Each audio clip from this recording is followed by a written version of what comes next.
Bueno, ya que empezó a grabar, inmediatamente voy a compartir pantalla con ustedes y arrancamos.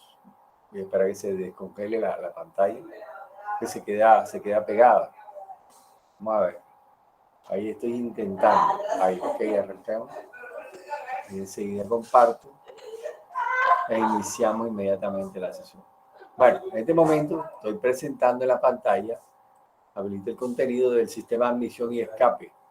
Ok, observen la imagen. Bueno, en la imagen podemos obtener la presencia de un señor que se llama el turboalimentador, que está compuesto por tiene dos componentes visibles, que son la turbina, que es de fundición, ahora vamos a explicar por qué, y el compresor de aire.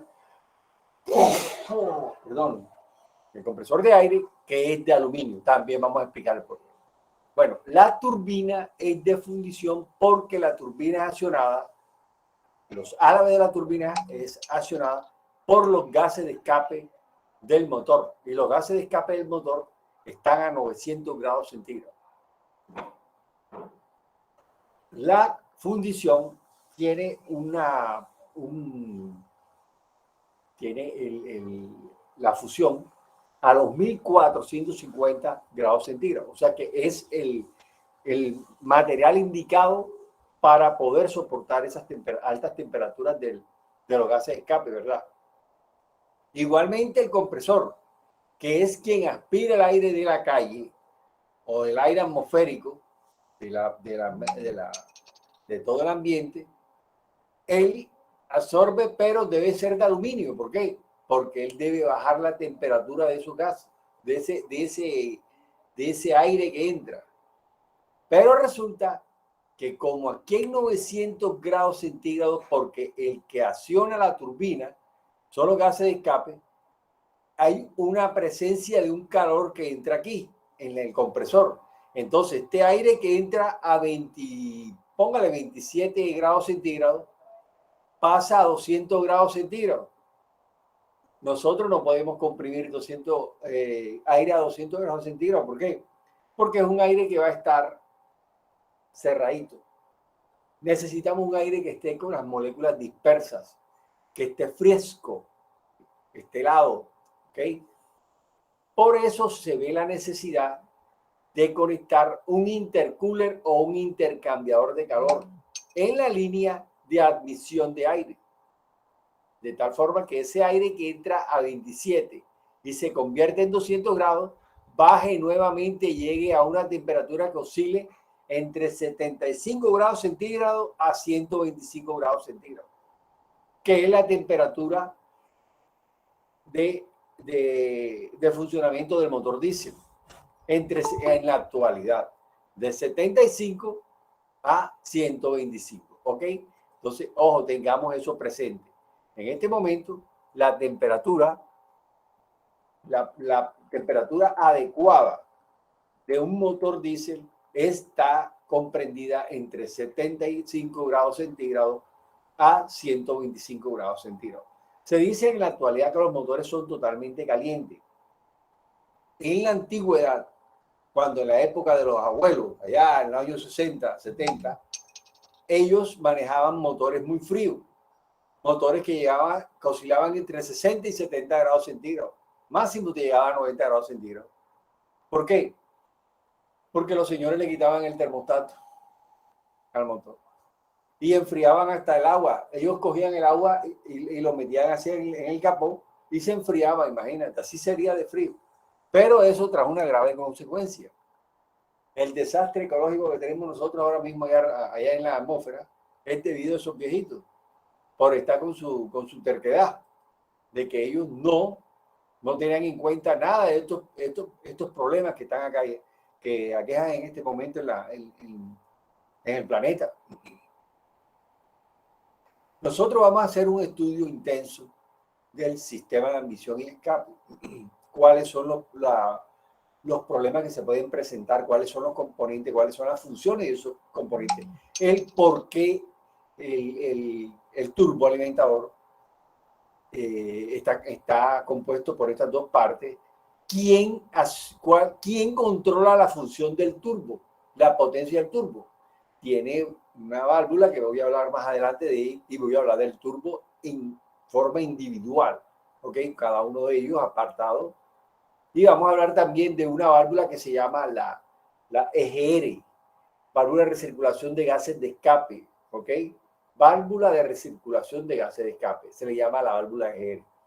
Se dará cuenta usted que en su curso, en nuestro curso, a este servidor le gusta tocar la parte que no le gusta a los mecánicos, que es tocar la parte de las válvulas que ellos ignoran y que no les gusta saber de ellas, porque es la parte difícil de los motores diésel.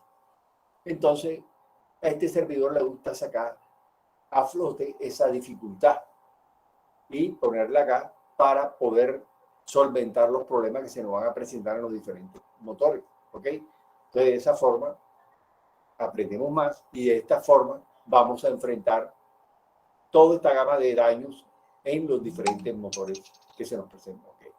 Inicialmente arrancamos con el sistema de admisión. ¿Por qué yo coloco sistema de admisión escape? Porque es que hay elementos que, mire que el turbo, una parte pertenece al sistema de escape, que es la turbina, y la otra parte, que es el compresor, pertenece al sistema de admisión de aire. Y en la EGR igualmente hay una parte que coge gases de escape y se lo pasa a la admisión. Pertenece a ambos, tanto admisión como escape. La EGR y el turboalimentador, ¿ok? Entonces, arrancamos un sistema de admisión, tenemos el múltiple de admisión. Mírenlo ahí en pantalla. Miren que sus agujeros de entrada son con una forma cuadrada, mírenla, ¿ok? Y es de aluminio. En algunos motores aparece como una pasta, ¿ok? El sistema de admisión. ¿Cuál es la función del sistema de admisión? Enfriar el aire antes de llegar a la cámara de combustión. Como el aluminio tiene la propiedad de enfriar y disipar el calor rápido, o sea, él captura el calor y lo disipa rápido y enfría el aire, lo utilizamos por eso de aluminio. Esa es la gran ventaja. Pero el sistema también tiene un componente que se llama la válvula EGR, que la tenemos, ¿ok? Con la salida de los gases que captura y lo envía a la admisión. ¿Con qué objetivo? Con el objetivo de disminuir la temperatura de ciertos gases para que no se formen. Eso lo vamos a ver más adelante. ¿Arrancamos con quién? Con el turboalimentador. Esta parte que usted ve que aquí, la caracola esta, que es de aluminio, es el compresor. Esta válvula que tú estás viendo aquí, que es plateada, se le llama válvula Westgate. Westgate, o le dicen Westgate también. Ella se alimenta de vacío aquí. Usted me preguntará, profe, ¿cómo hace el vacío el motor diésel? Porque el motor diésel no crea vacío. Él tiene montada una bomba de vacío. ¿Dónde la tiene montada? La tiene montada o en el alternador en la parte de atrás, o la tiene montada en la parte de atrás del árbol de leva de admisión. En la parte de atrás del árbol de leva de admisión o en la parte de atrás del alternador aparece una bomba de vacío que coge una manguera y se la lleva acá a la Westgate y se la lleva también al booster del freno para alimentar el vacío y que entre aire atmosférico y pueda sostener y abrir y cerrar esta válvula. Esta válvula, ¿qué hace? Ella abre el turbo para que los gases de escape pasen hacia el exhausto, pero disminuye la potencia del motor, se desacelera el motor. Cuando ese señor se cierra, se acelera el motor, ¿ok? Esa es la función de ella, controlar la potencia del turboalimentador. La otra parte que tiene este turboalimentador es la turbina, que no es nada más y nada menos que esta parte que es de fundición, que está pintada de negro aquí en este momento. Aquí va la toma de vacío, ¿ok? Para que sepan, para que esta manguerita que va aquí. Aquí hay otra toma de vacío, para que sepan cómo lo encuentro. Bueno, continuamos hablando del turbo, ¿ok? Internamente, él se comporta de la siguiente forma. Los gases de escape, que son los rojos, salen y golpean los álabes de la turbina. La hacen girar en este sentido y el compresor aspira el aire atmosférico y lo introduce al motor. Y de esta forma llegan a la cámara de combustión, comprimen el aire frío y se le inyecta un combustible para que se combustione y de esta forma enciende el motor. ¿En qué ciclo? En el ciclo de compresión. Encienden los motores diésel y los motores a gasolina. Cuando el primer pistón se encuentra en el punto muerto superior en compresión, ¿ok? Las válvulas de admisión y escape deben estar totalmente cerradas.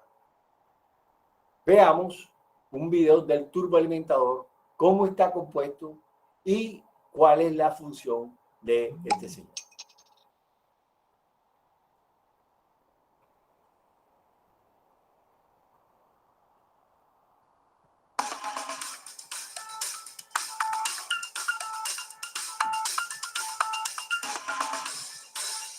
En teoría, el turbo es una bomba de aire caliente que fuerza la entrada de más aire en el motor. Con más aire, el motor puede funcionar más eficientemente, aumentando la potencia y reduciendo el consumo y las emisiones contaminantes. El turbo está instalado en el sistema de escape del motor, entre el colector de escape y el tubo de escape.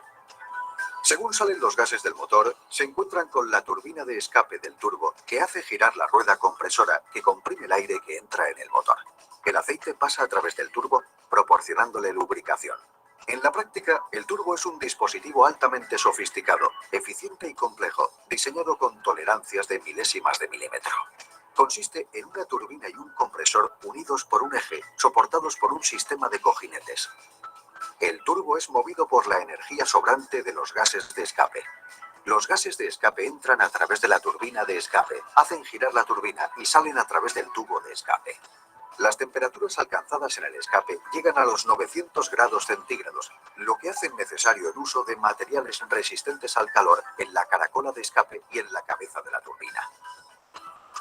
Las revoluciones y el par del motor determinan lo rápido que gira el rotor. Con el motor al ralentí, la velocidad del rotor será mínima. Al pasar más gases a través de la turbina, la velocidad del rotor se incrementa. A velocidad máxima, el rotor alcanza las 240.000 revoluciones por minuto. La rueda compresora está conectada con la turbina mediante un eje de acero y es movida por la velocidad generada por esta. El aire es atraído a la caracola de admisión por la rueda compresora y comprimido al girar los álabes a gran velocidad. El perfil de la caracola de admisión transforma el aire que entra a gran velocidad y baja presión en aire a baja velocidad y alta presión a la salida del turbo. El aire entra en la caracola de admisión a temperatura ambiente, pero sale a 200 grados centígrados. Al aumentar la temperatura del aire, disminuye su densidad y perdemos potencia. Por eso debemos usar un intercooler que a través de aire o agua disminuya la temperatura del aire procedente del turbo.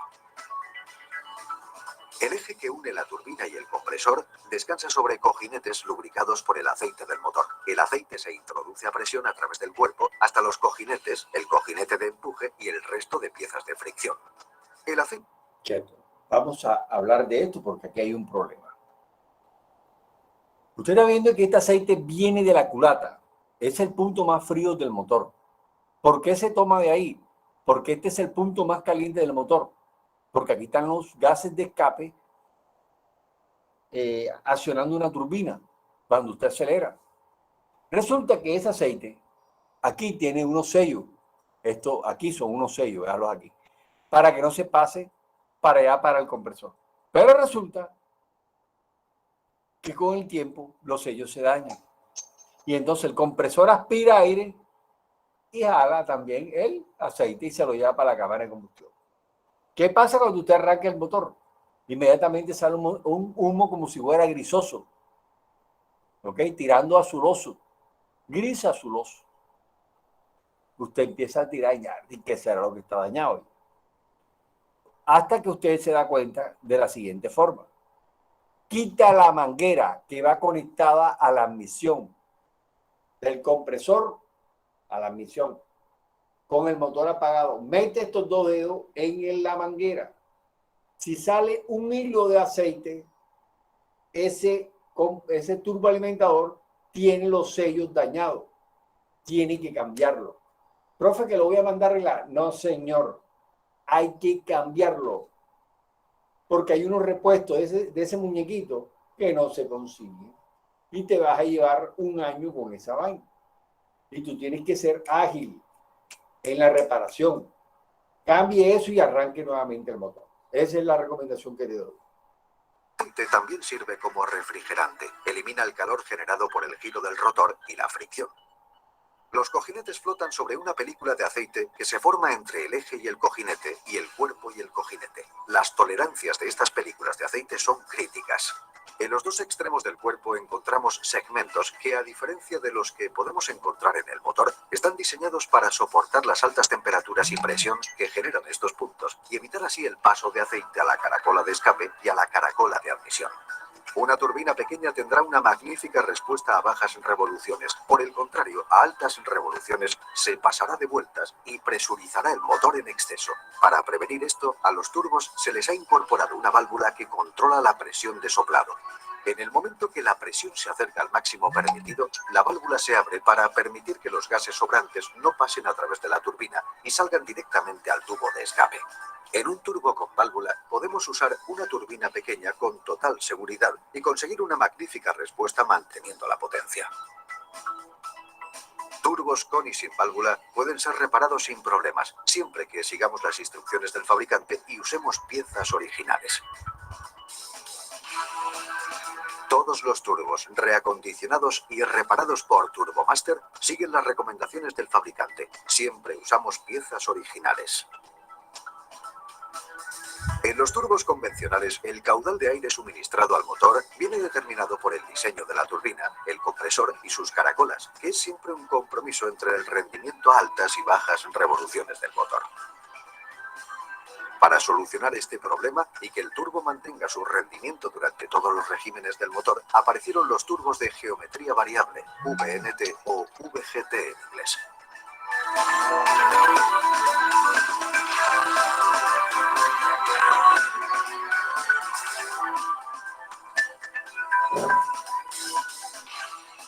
Dependiendo del fabricante, los turbos de geometría variable actúan moviendo álabes o toberas. Según el régimen del motor, pasa de bajas a altas revoluciones. Esto nos permite un uso mucho más eficiente de la energía de los gases de escape, que genera el flujo de aire deseado a lo largo de todos los regímenes del motor. Esta mejora de la respuesta en todos los regímenes del motor reduce el consumo de combustible, mejora el freno motor y permite a los fabricantes producir motores más pequeños con la misma potencia. Los primeros turbos de geometría variable usaban válvulas de presión o vacío para regular la posición de los álabes o las toberas.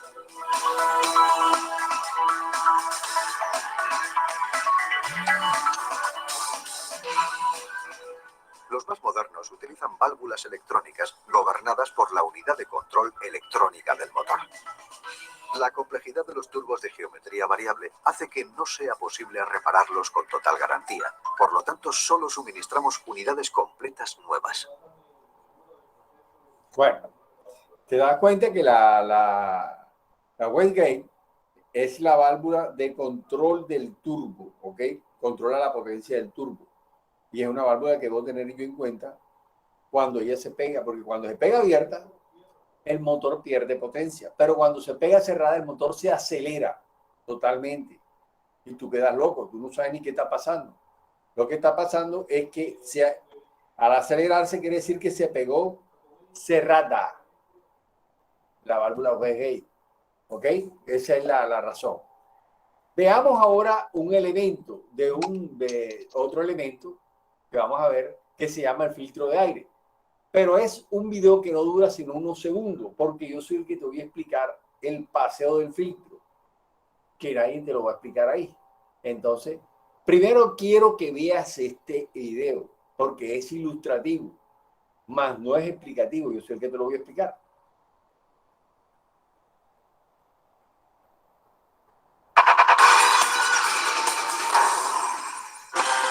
¿Alguna vez se preguntó por qué son más grandes los filtros de aire de los motores diésel que los filtros de aire de los motores nafteros? Se lo digo, el motor diésel no tiene mariposa de acelerador, se toma todo el aire que puede. Cuanto más grande el motor, imagínese.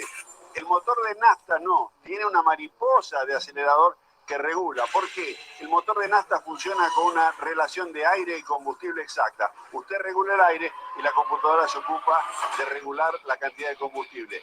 El consumo de aire de un motor naftero siempre es inferior al consumo de aire de un motor gasolero. Por eso esta diferencia que usted observa aquí. Por favor, atienda especialmente lo que hace el mantenimiento de los filtros de su vehículo. Bueno, miren que eso no duró nada, ¿verdad? Ahora la razón por la cual yo le pongo ese video. ¿Te diste cuenta que el filtro del motor diésel es más grande que el del motor a gasolina, verdad? ¿Por qué? Bueno, vamos a explicar el por qué enseguida. Resulta que existe una relación de compresión del motor diésel y del motor a gasolina. Del motor diésel, cuando es inyección indirecta, ¿eso qué es de inyección indirecta? Cuando el inyector está sobre la cámara de combustión o el pistón, así, en forma directa, se le llama inyección directa. Pero cuando llega a una cámara de combustión en forma inclinada, se le llama inyección indirecta. ¿Ok? Los motores de inyección indirecta tienen una relación de compresión de 22 partes de aire frente a una parte de combustible ACPM. ¿Eso qué quiere decir?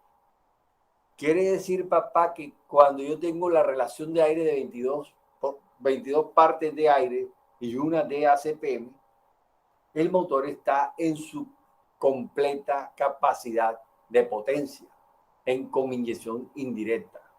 ¿Ok? Bueno. Los motores de inyección directa, que son los que tienen los inyectores directamente sobre la cámara, tienen una relación de 18:1. 18 partes de aire frente a una de combustible. El motor a gasolina tiene 8 partes de combustible 8 partes de aire frente a una de combustible. O sea que eso es como decir un gato frente a un león. Así, aunque usted se llegue a reír allá de aquel lado. Un gato, que es el motor a gasolina, frente al león, que es el motor diésel. ¿Ok? Pero hay un problema con el filtro. El filtro, mira que tiene que cumplir con las 22 partes de aire, ¿verdad? Y 18 en el inyección directa. Y en el de gasolina las 8 partes. Pero ¿qué sucede cuando el filtro está tapado, está sucio? No pasan las 22 partes, ni las 18, ni las 8. Pasa menos. El de 22 se baja a 15. El de 18 se baja como a 12. Y el de 8 no prende. ¿Ok? Pero resulta que el motor equilibra. Empieza a hacer un equilibrio. ¿Cuál es el equilibrio? En vez de tener una parte de combustible, tiene 3 y empieza a botar humo negro.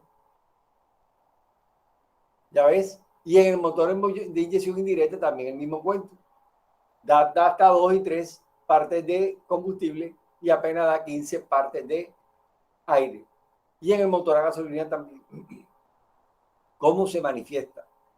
Se manifiesta con humo negro. Profe, yo no me voy a confundir con el humo negro que saca el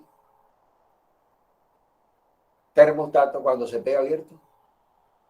Ah, ya te das cuenta. Sí, se puede confundir uno ahí, porque ambos dan humo negro. Pero ¿cuál es la diferencia? Que en este el motor está caliente, el capó está caliente, y en el otro el motor está frío, el capó está frío. Oíste, cuando se pega el termostato abierto, el capó está frío. Cuando es la relación de compresión, que tengo el filtro tapado y está consumiendo mucho combustible, el capó está caliente. Esa es la diferencia. Para que sepa que sí existe la diferencia. Entonces, ¿de qué me sirve esta información que tengo ahí? Para saber si realmente mi filtro está tapado y está consumiendo más combustible. ¿Y eso quién me lo dice? El conductor del vehículo. Él se tiene que dirigir a mí, me tiene que decir, no, con toda la mañana yo prendo mi motor, sale una bocanada de humo negro y yo veo el olor a combustible y estoy consumiendo mucho combustible porque él está llenando constantemente. Entonces ahí está la razón del por qué tengo que hacerle mantenimiento a este sistema, cambiarle el filtro. ¿Cada cuánto? Vea, maestro, yo le sugiero cada 3 meses sacar ese filtro y limpiarlo. Mínimo cada 3 meses. A los 6 meses yo diría que lo cambiara, aunque la norma dice que al año, pero yo le digo mejor a los 6 meses. ¿Por qué? Porque es que el filtro es de papel plegado y ese papel plegado no camina. Esa vaina cuando se empieza a tapar, se tapa, pa, y usted queda aquí. Esa es la razón de ser que te digo el por qué debo coger el filtro y lo debo sacudir en el suelo. No se le debe echar aire por ser papel plegado. Se tapan los poros del papel y no pasa el aire después. Esa es la razón, el por qué no se le debe echar aire. ¿Oyeron? Vamos a continuar, muchachos. Resulta que el sistema tiene una válvula, el sistema de admisión y escape tiene una válvula de recirculación de gases de escape a la admisión. Se llama EGR. Veamos cuál es la función de esa válvula y qué me trae esa válvula de aquí para acá, porque ahora viene una variación de los motores con respecto a estos sistemas que estoy mostrando.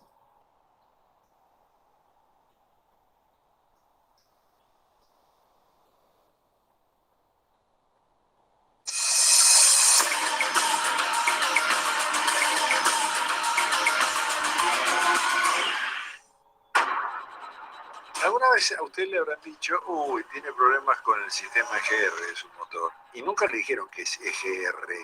EGR viene de Exhaust Gas Recirculation. Traducido, obviamente, es recirculación de gases de escape.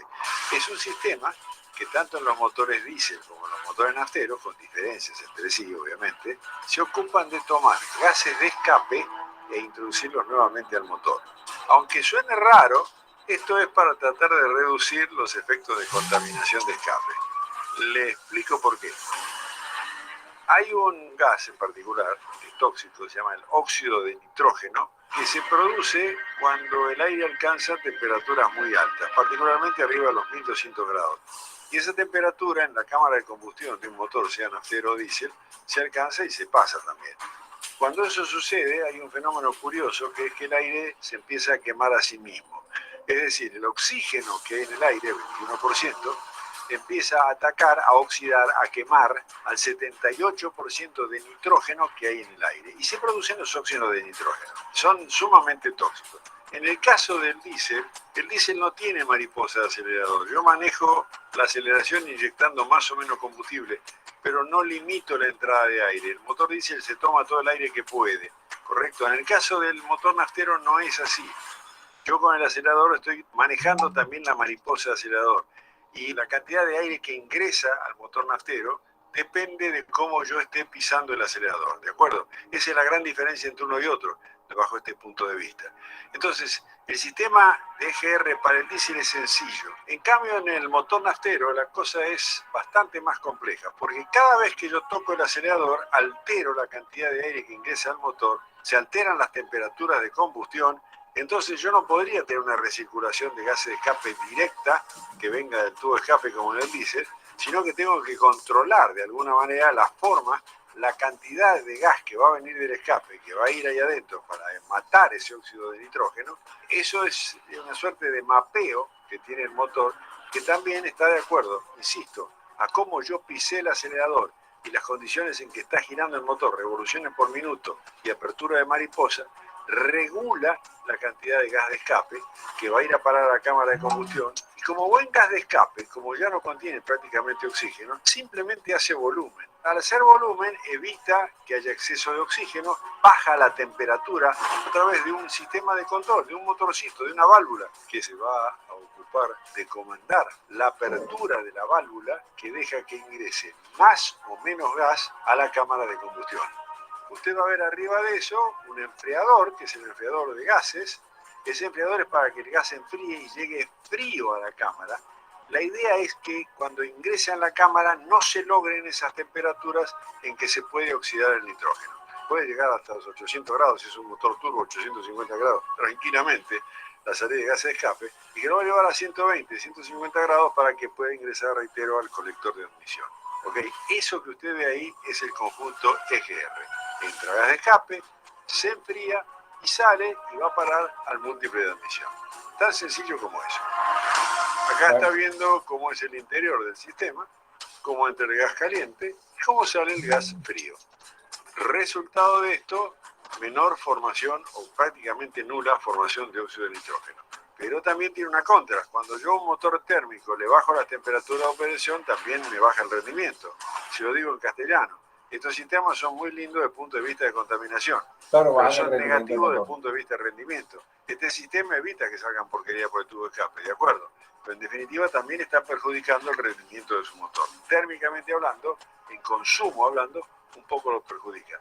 De todas maneras, en base a esto que yo le diga, ni se le ocurre eliminar el sistema EGR, porque usted le podrá salir un poco más barato, pero los que van a pagar el pato son los que están respirando lo que sabe por el caño de escape de su unidad. Bueno, ¿escucharon eso? Suscríbete a nuestro canal. Bueno, ojo a la jugadita. Resulta que cuando el aire o el motor está muy caliente, se forman unos gases que están en rojo ahí, el óxido nitroso y el monóxido de carbono. Te estás dando cuenta que cuando el termostato se pega cerrado, se forman esos dos muñequitos, ¿verdad? Ajá. Pero mira la contra. Cuando está muy frío el motor, su baja temperatura hace que se formen hidrocarburos y el dióxido de carbono. El dióxido de carbono es ese gas que tú destapas la gaseosa y sale así. Bueno, ese es el dióxido de carbono. Y el mismo que tú botas y calienta el medio ambiente. Por eso es que te mandan a poner un tapaboca. Sí. No me mires así, que es así. El tapaboca, el uso del tapaboca es para eso. ¿Para qué?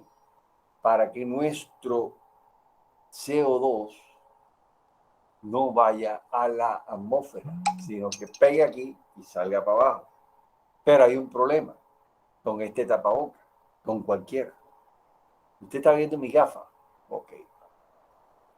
El calor del CO2 daña la capa que evita la refracción de la luz y que a mí no me moleste la luz. ¿Ok? Tengo unas gafas que son las originales. Estas son aunque estas fueron las primeras, aquellas son más caras que estas y son las mejores. Y las cogió ese tapaboca y las dañó. Le dañó la capa, las cristalizó y la dañó totalmente. ¿Ok? Deme un permiso, por favor, que aquí tengo una llamada por internet. Bueno, buenas noches, Mila, dime en qué te puedo ayudar porque estoy en clase.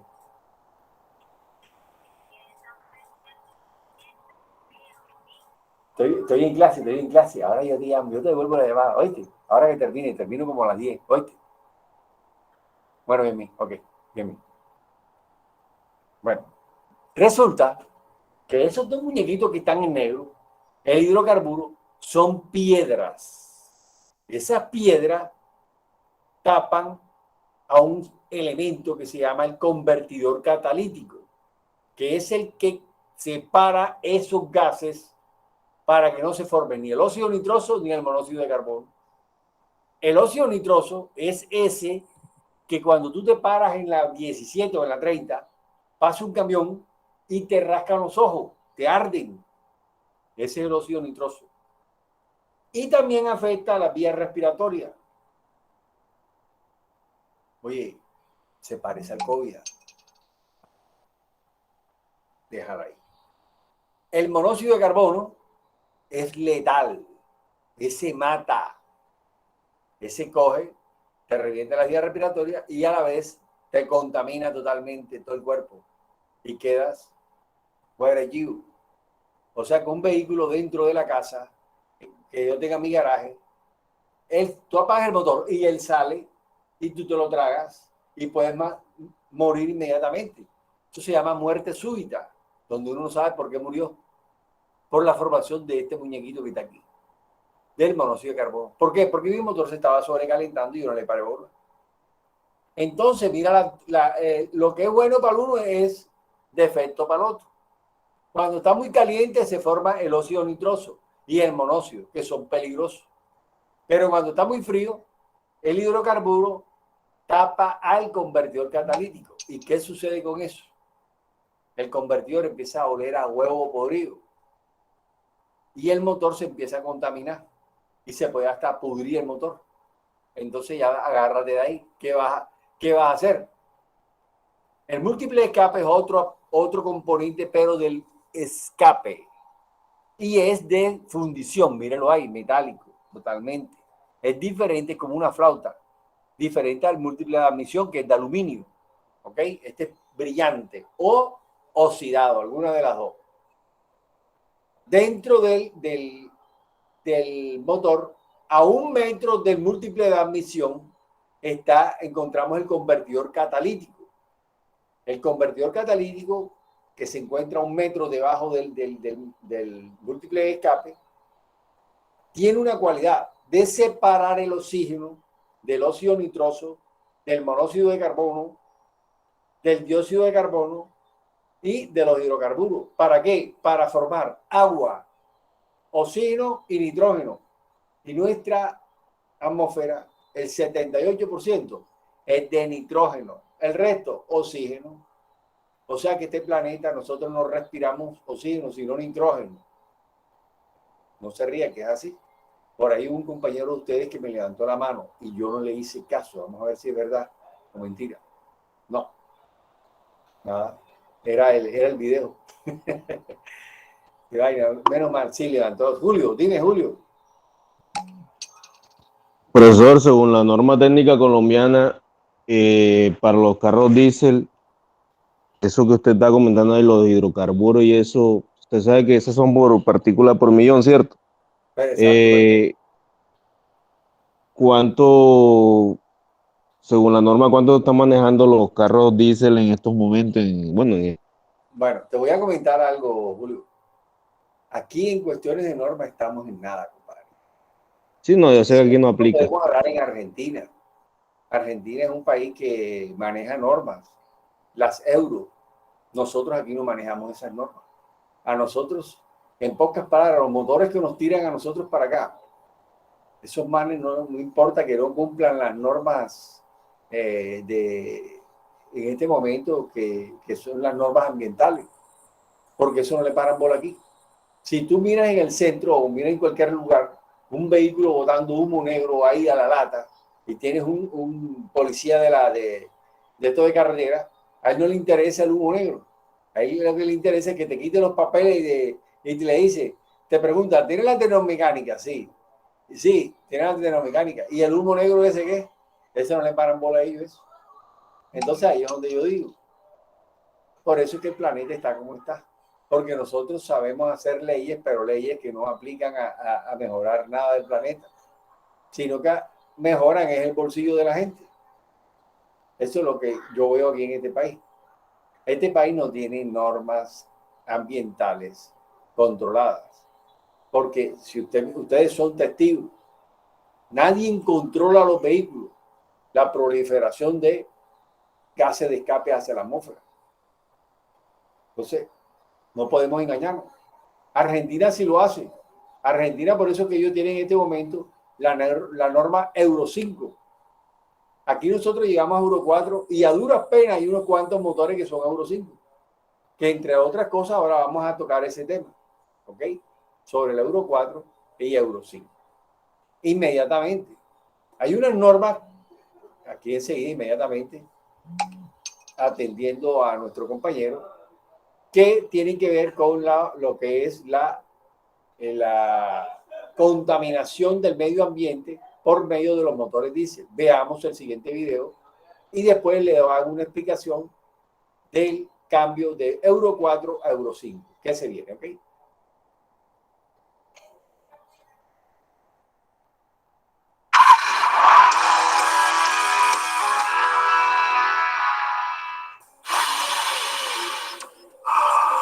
Yo veo loco, no estoy respirando. ¿Sabe qué estoy respirando? Obviamente aire. ¿Sabe cómo está compuesto ese aire?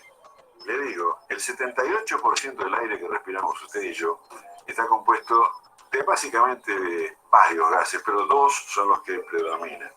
Uno de ellos es el nitrógeno, el otro es el oxígeno. 78% de nitrógeno, 21% de oxígeno y un 1% lo dejamos para otros gases que también están mezclados, pero básicamente los dos son los actores principales. ¿Se mezclan el uno con el otro y se contaminan? No, salvo que lo lleve a muy alta temperatura. Cuando sobrepasando altísimas temperaturas, estamos hablando de arriba de los 1200 grados centígrados, 1000 grados centígrados, se empiezan a combinar en el propio aire el oxígeno con el nitrógeno y forman lo que se llaman óxidos de nitrógeno, en distintas formas, pero es el óxido de nitrógeno. ¿El óxido de nitrógeno es tóxico? Sí. Para el ser humano es tóxico, es muy tóxico, sobre todo la gente que tiene problemas bronquiales, y aunque no los tuviese, porque además se combina con el agua y forma ácidos nitrosos, ácidos nítricos. Bueno, si usted respira ácido nítrico, imagínese lo que le puede pasar. Y sin embargo, y lamentablemente, eso sucede. Estamos hablando de lo que llaman las lluvias ácidas, que son lluvias que tienen un poco de ácido sulfúrico y un poco de ácido nítrico también, ¿ok? ¿Cómo estamos generando eso? Lo estamos generando en las combustiones. Y lamentablemente, yo soy un enfermo de los motores diésel, se lo reconozco, los motores diésel generan mucho óxido de nitrógeno, porque en su combustión, que se produce siempre con exceso de aire, se produce en temperaturas tan altas que se forma el óxido de nitrógeno. Es el único contaminante serio que tiene el óxido de nitrógeno. ¿La tecnología se las arregló para poder resolverlo? Sí, señor, se las arregló. ¿Y se las arregló cómo? Agregando una sustancia que se llama urea. Apareció una norma, se llama norma Euro 5 y Euro 6, que es la que le sigue, que ya en Europa está en vigencia, que dice, señor, sí, basta, terminemos con esta historia del óxido de nitrógeno y hagamos algo para evitarlo. En Argentina entró en vigencia ya este año la norma Euro 5 y los vehículos diésel tienen que tener algo para poder neutralizar ese óxido de nitrógeno. ¿Cómo funciona eso? Le vamos a mostrar un video de Bosch que es interesantísimo. Y de nuevo, desde Autotécnica no terminamos de agradecer estas animaciones que tanto Bosch como otras empresas nos brindan, que nos permiten justamente explicarle a usted de manera lo más razonablemente claro y sencillo cómo funcionan estas cosas. Vemos juntos cómo funciona este sistema para neutralizar el óxido de nitrógeno, la Euro 5, eso que hay que agregarle ahora a los motores diésel. Veámoslo, por favor.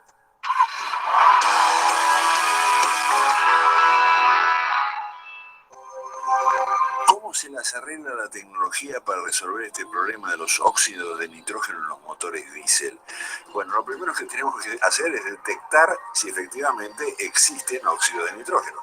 ¿Cómo lo resolvemos? Una nariz electrónica que dice, acá está viniendo óxido de nitrógeno. Cuando eso sucede, la computadora inmediatamente advertida empieza a emitir una sustancia que se llama urea, AdBlue, dicho en términos comerciales, que es un líquido que contiene urea. Esas moléculas de urea van a empezar a viajar junto con el agua que las disolvió y van a llegar hasta el catalizador. Primero las mezclamos bien esa urea con los gases de escape para que esa mezcla sea lo más íntima posible. Y van a llegar al catalizador y al filtro de partículas, donde nuevamente va a haber una reacción química. Esa reacción química va a tratar de reducir ese óxido de nitrógeno. ¿Cómo lo va a hacer?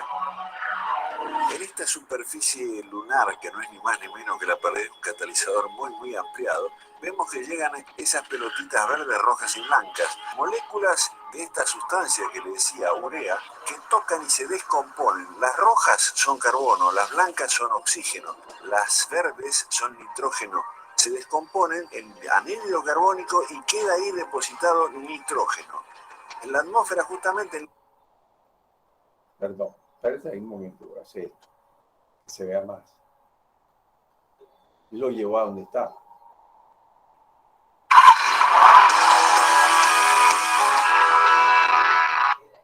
Si efectivamente efectivamente existen óxido de nitrógeno. ¿Cómo lo resolvemos? Una nariz electrónica que dice, acá está viniendo óxido de nitrógeno. Cuando eso sucede, la computadora inmediatamente advertida empieza a emitir una sustancia que se llama urea, AdBlue dicho en términos comerciales. Es un líquido que contiene urea. Esas moléculas de urea van a empezar a viajar junto con el agua que las disolvió y van a llegar hasta el catalizador. Primero las mezclamos bien esa urea con los gases de escape para que esa mezcla sea lo más íntima posible. Y van a llegar al catalizador y al filtro de partículas, donde nuevamente va a haber una reacción química. Esa reacción química va a tratar de reducir ese óxido de nitrógeno. ¿Cómo lo va a hacer? En esta superficie lunar, que no es ni más ni menos que la pared de un catalizador muy ampliado, vemos que llegan esas pelotitas verdes, rojas y blancas, moléculas de esta sustancia que le decía urea, que tocan y se descomponen. Las rojas son carbono, las blancas son oxígeno, las verdes son nitrógeno. Se descomponen en anhídrido carbónico y queda ahí depositado nitrógeno. En la atmósfera justamente el nitrógeno es el 78%. ¿Qué está saliendo ahí a la salida del catalizador? Una sustancia que es absolutamente inerte, que es el nitrógeno, salvo que, como le decía, la llevemos a altísimas temperaturas, y moléculas de dióxido de carbono que, bueno, ya las conocemos y contaminan siempre relativamente, ¿ok? Es decir, una sustancia que sí, probadamente es tóxica, que es el óxido de nitrógeno, a la salida de todo este sistema eliminamos el óxido de nitrógeno y lo transformamos en nitrógeno, contaminante cero, y agua. Es decir, esto ya no es nada contaminante, químicamente perfecto. Por eso es las normas nuevas que exigen el agregado de este AdBlue, que le reitero, no es ni más ni menos que urea disuelta en agua. Urea disuelta en agua, ¿qué forma qué? Amoníaco. Y ataca esos gases. Si observamos, ojo, si observamos cómo está compuesto un catalizador normal con respecto al catalizador del Euro 5, vamos a ver la diferencia. Este es el catalizador normal. Observe.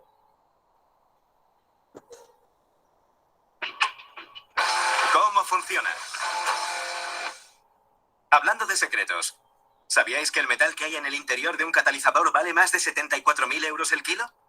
Abriremos uno para ver cómo elimina los gases tóxicos. Una multitud de coches. Cada coche tiene un motor que quema combustible y produce gases tóxicos. Óxido de nitrógeno, monóxido de carbono y residuos de combustible no quemado. Por suerte, todos los coches llevan un catalizador. Está situado debajo del capó, unido al motor y justo antes del sistema de escape. Los gases producidos por el motor van directos al catalizador y salen por el tubo de escape en menos de 1/10 de segundo.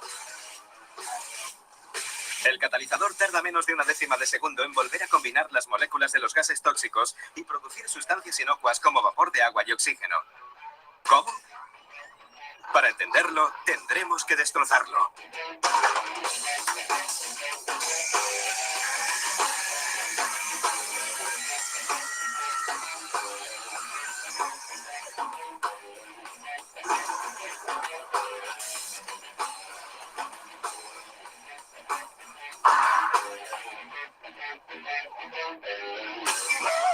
La estructura de acero inoxidable contiene 2 bloques de cerámica.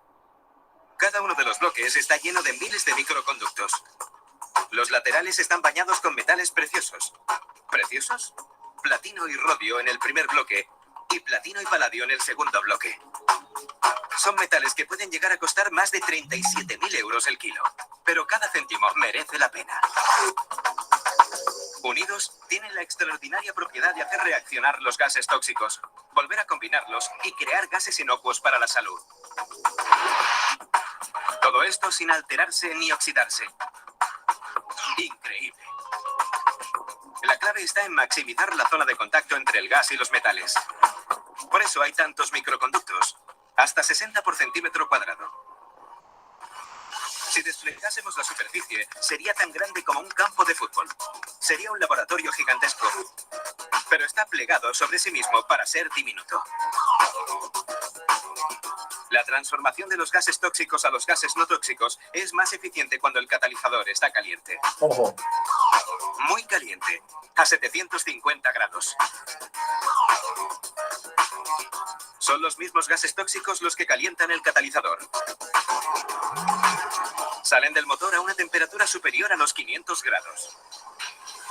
Las reacciones químicas que se dan dentro del catalizador también generan calor y lo transforman en un horno muy eficiente, diseñado para eliminar y reformar las moléculas de gas. Echemos un vistazo a esas transformaciones tan misteriosas. Las moléculas de óxido de nitrógeno y de monóxido de carbono, junto con las moléculas de los residuos de combustible no quemado, entran al catalizador. Los miles de microconductos las absorben. Cuando llegan al platino y al rodio del primer bloque, las moléculas de óxido de nitrógeno son las primeras en reaccionar. Estos metales separan las moléculas reteniendo uno de sus átomos. Los átomos libres se unen entre ellos y vuelven a combinarse. ¿Cuál es el resultado? Las moléculas de óxido de nitrógeno se convierten en oxígeno y en nitrógeno, que son el 99% de las moléculas que forman el aire que respiramos. Las moléculas del gas pasan al siguiente bloque, donde los microconductos están cubiertos de platino y paladio. Los metales preciosos separan el oxígeno. Entonces, el intenso calor fuerza a las moléculas de monóxido de carbono a combinarse con el oxígeno. ¿Cuál es el resultado? Dióxido de carbono, el mismo gas que crea las burbujas de los refrescos. Ahora veamos las moléculas de los residuos del combustible no quemado. Bajo las mismas temperaturas extremas, los residuos se encuentran con el oxígeno que los obliga a volver a combinarse. ¿Cuál es el resultado? Más óxido de carbono y agua. Todo eso en menos de una décima de segundo. En teoría, el catalizador puede eliminar el 99% de los gases tóxicos de un motor. En realidad, si no está caliente no sirve de nada. Un coche tiene que recorrer unos 10 kilómetros antes de que el catalizador llegue a la temperatura ideal para trabajar. Durante esos 10 kilómetros, el coche expulsa gases no tratados. 10 kilómetros. ¿Cuántos vehículos hay en el mundo? Ay, mi madre. Bueno, te explico. Los motores Euro 1, 2, 3 y 4, que son los que comúnmente están aquí en Colombia, no cumplen. En todo el mundo tenemos ese problema, porque tenemos que esperar 10 kilómetros todos esos coches para que pueda empezar a trabajar el catalizador y a tratar los gases. ¿Qué es lo que tiene el Euro 4? El Euro 4 que lo caracteriza. Sistema common rail, o riel común, como sistema de inyección. Tiene un convertidor catalítico como el que acabamos de ver, de piedra. ¿Ok? Tiene la válvula de GR. El sistema Euro 5, que fue el que vimos ahorita, que tiene el sistema de urea incorporado, no tiene GR y tiene dos turboalimentadores, uno de alta y otro de baja. El catalizador con urea y agua inyectada ataca inmediatamente los gases de escape para que no se forme el óxido nitroso ni el monóxido de carbono. No necesita calentarse 10 kilómetros ni recorrer el vehículo 10 kilómetros porque inmediatamente entra a trabajar. Pero hay un problema. Un sistema nuevo que usted le coloque al motor es un morral que tú te pones en la espalda y pierde fuerza. Igualmente le sucede al motor. Entonces empieza a consumir más combustible porque le da más hambre. Así de sencillo. Entonces el sistema del Euro 5 tiene ese problema, que consume más combustible. Y por eso se formó o formaron un nuevo sistema que se llama Demotron. Y ese sistema no es nada más ni nada menos que el sistema Euro 6. ¿Ok? Eso es para que usted lo sepa y sepa cómo, que es un control que se llama Demotron, controla la cantidad de combustible que se consume de acuerdo a la cantidad de urea que usted tenga en el vehículo. Entonces, cuando usted sale con un motor Euro 5, usted sale a llenar combustible a CPM y tiene que también llenar la urea, porque si no el motor no arranca. ¿Ya te das cuenta el chiste de la vaina? Cuestión económica para ver más consumo. En la próxima sesión vamos a ver un sistema que se llama Sistema de Alimentación de Combustible. Y tiene que ver con el sistema de inyección también. Veámoslo ahora. Prácticamente todos los motores diésel hoy en día utilizan un sistema de inyección al que se denomina Common Rail. Common Rail vendría a ser conducto común. Es un conducto que se ocupa de distribuirle el combustible a todos los inyectores y se ocupa de mantener la presión dentro de ese conducto constante, como para que no haya fluctuaciones y la presión con que se inyecta sea exactamente la misma en todo momento. Y estamos hablando de presiones sumamente altas, 2.500 veces la presión que soportamos en la atmósfera, 2.500 atmósferas, una barbaridad de presión. Imagínense un pequeño taco muy finito de una mujer con 50 bolsas de cemento arriba, el efecto de presión que tiene. Esa es la presión que están inyectando los sistemas de alta presión hoy en día. ¿Cómo se controla esa presión? Bueno, desde que llega al tanque de combustible lo toma una bomba de baja presión, por supuesto con un montón de sistemas de filtrado en el medio, y quiero resaltar esto, hoy en día los filtros de combustible han tomado una relevancia que antes no era tan estricta, porque las toberas, los inyectores, las huelgos tienen luces extremadamente pequeñas y no toleran ninguna partícula. El filtrado de combustible hoy en día es absolutamente necesario. Van a un sistema en el cual le eleva la presión media y después finalmente un sistema de alta presión, controlado electrónicamente, que es el que va a hacer llegar esa presión de 2.500 kilos por centímetro cuadrado a ese tubo, ese receptáculo, ese common rail, que sostiene esa presión de la manera más regular posible, para que pese a los pulsos que le van proveyendo los distintos inyectores a medida que tiene esas inyecciones múltiples, la presión se mantenga lo más constante posible. La precisión de la inyección, tanto en tiempos como en cantidad, depende mucho de que esa presión sea constante. Y eso solamente un sistema de presión mecánica controlado electrónicamente puede lograrlo. Y se terminaron las inyecciones de una sola vez, como eran los viejos motores diésel, 2 a lo sumo, una preinyección y inyección posterior. Hoy en día esa inyección es múltiple, hasta 8 inyecciones simultáneas se van regulando para eficientizar esa combustión, para eficientizar los gases de escape, para minimizar el consumo y para minimizar las porquerías que puedan salir por el tubo de escape.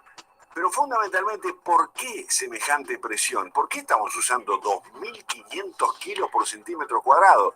La explicación primaria de eso es que si usted hace pasar un líquido a mucha presión a través de un orificio muy pequeño, se pulveriza, y cuanto más pequeño sea el orificio, más fina va a ser esa pulverización, y cuanto más alta sea la presión, más fina todavía va a ser esa pulverización. No todos los líquidos se pueden someter a eso. El agua, por ejemplo, no lo tolera, y por eso que se agua en el gasoil se rompe todo. Pero, por ejemplo, el gasoil sí lo tolera. Entonces usamos presiones tan altas para que ese spray dentro del cilindro genere las gotas más pequeñas posibles. Ya se está casi en el límite de presión por una cuestión de resistencia de materiales. Pero esas tan pequeñas gotitas encuentran el oxígeno en ese aire que le metimos a presión ahí adentro y se queman de la manera más eficiente posible.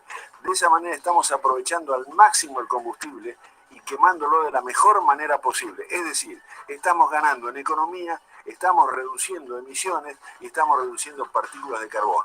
Un balance casi perfecto.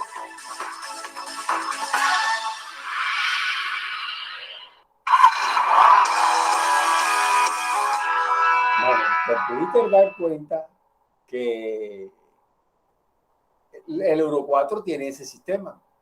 El Euro 5 lo tiene, pero tienen 2 turboalimentadores. No tiene EGR. Tiene el sistema AdBlue o el sistema de urea conectado al convertidor catalítico, que es SCR. Así, de esa forma se llama.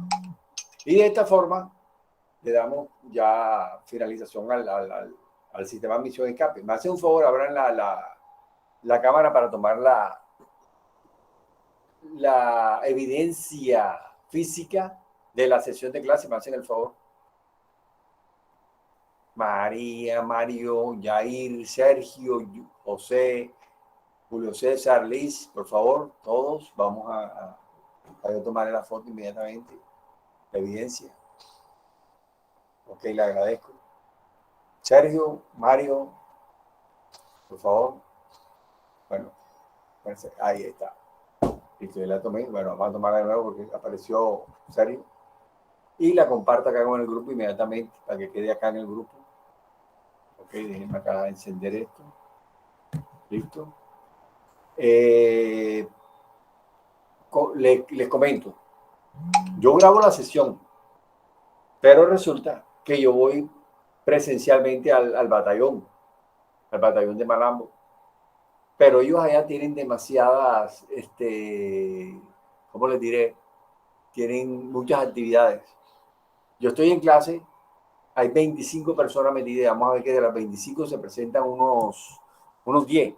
Los otros 10 están en otras actividades clonadas. ¿Cómo así? Sí, están clonados dando otra actividad. Entonces, ¿qué pasa? Que me toca entregar una sesión grabada. Entonces, yo tomo una de estas que están grabadas. ¿Ok? Para que sepan que las sesiones grabadas tienen esa ventaja. Bueno, pues lo voy a presentar con ustedes. Es con ustedes, no con ellos. ¿Ok? Aquí están ustedes. Velo aquí. Okay. Presento la foto de actual y la comparto con ustedes. Y con ustedes voy a compartir un material que compartí con ellos, con el PAL. Entonces, ahí mismo voy a hacer el traslado del sistema admisión-escape, sistema de lubricación para ustedes. ¿Para qué? Para que tengan material de estudio. ¿Ok? Para que no digan, profesor, nunca nos dio material de estudio, a los de Malambo sí se la da. Ahí está. No se pueden quejar. Está el sistema de lubricación. ¿Ok? El sistema de admisión-escape y el sistema de refrigeración que le voy a pasar inmediatamente todo el andamiaje de ese sistema. ¿Listo? Para que ya lleven material de estudio para la actividad que vamos a ejecutar.